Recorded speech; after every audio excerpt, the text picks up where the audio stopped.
আমার সঙ্গে লাস্ট 6 তারিখ কথা হয়। 6 তারিখ কথা হওয়ার পরে বলেছিল যে আমার ফোন এখন একটু উপরে যাবো, তো ফোনে কোনো নেটওয়ার্ক থাকবে না। তো এরকম মাঝে মাঝে বলতো আর কি, মাঝে মাঝে হতো। তো তারপর থেকে আর ফোনে কথা হয়নি। তো আজকে সকাল 11:30টায় আমার কাছে ফোন আসে যে সুজয় একটু আঘাত লেগেছে, আইসিইউতে ভর্তি আছে। উম, আমি তখন ব্যাংকে ছিলাম। আমি তাড়াতাড়ি বাড়ি এলাম। বাড়ি এসে বাবাকে বললাম, বাবা এই ব্যাপার, একটু চোট লেগেছে ভাইয়ের। ঠিক আছে। তারপরে ঠিক 1-1.5 ঘন্টা নাগাদ আবার ফোন আসে ওদের অফিসের সিও সাহেব ফোন করেন আমাকে যে আপনি কি সুজয় ঘোষের দাদা? বলছে হ্যাঁ। তো তারপরে কথা বললাম, হ্যাঁ স্যার বলুন। তো বলছি সুজয় আমাদের মধ্যে আর নেই।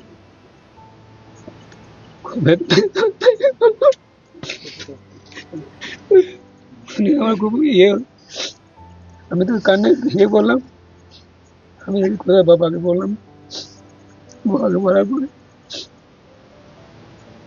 আবার সিও সাহেব বললো যে দেখুন, আপনি পরিবারের একটু পরিবারকে একটু ইয়ে করুন।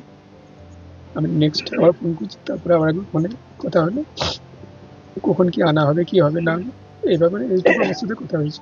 বড় ছেলের কাছে জানতে পারলাম যে পাহাড় থেকে পড়ে গেছে, তারপর খানিক পর ফোন আসে যে মারা গেছে। এইটুকুই জানতে পারলাম। ঘরের সংসারটা সব কিছুই টানতো, সবাইকে ভালোবাসতো, সবাইকে বলতো ভালোভাবে থাকবে। গ্রামকেও ভালোবাসতো, দেশের জন্য প্রাণ দিয়েছে, তার জন্য আমাদের গর্ব। কিন্তু আমাদের ছেলেকে হারালাম, এটাই আমাদের দুঃখ। এটাই সবার কাছে। ছেলের স্বপ্ন কি ছিল? ছেলের স্বপ্ন ছিল সবাইকে ভালো রাখবো, ভালোভাবে থাকবো, গ্রামকেও ভালোবাসবো, সবার সাথে মিশে থাকবো। ছেলের ইচ্ছা কি ছিল যে ছেলের নাম হওয়ার স্বপ্ন ছিল ছোটই থেকে। ওটাও খুব চেষ্টা ছিল, সব চেষ্টা ছিল।